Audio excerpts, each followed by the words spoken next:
Certainly, the third one, this energy security, has always been at the forefront in Poland. But I wouldn't say that Poland is on the safe side in terms of energy supplies. My country imports almost half of all energy that is needed.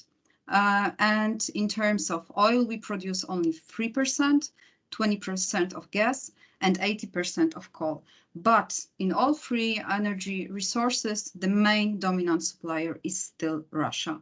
So we import 75% of coal out of all volume of imports from Russia, 65% of oil, and 55% of gas.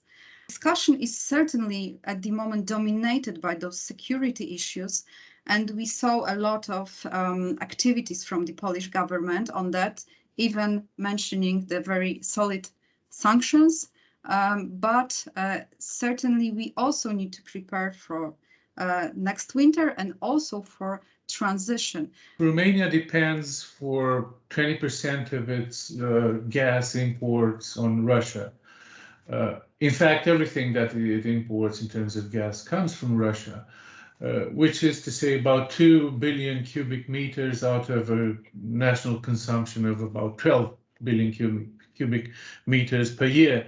In a way, we are doing better than our neighbors in terms of dependency because we are still a significant producer of gas, but it is a matter of great concern from an energy security perspective.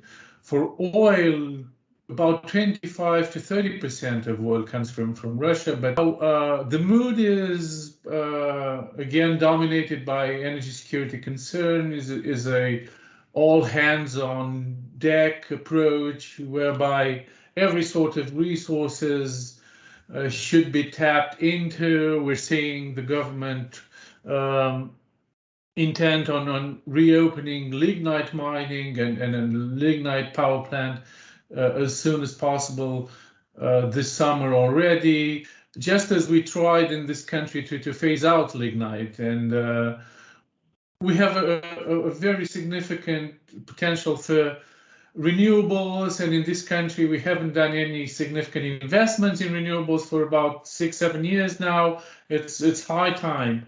Energy efficiency, especially in buildings, tremendous potential.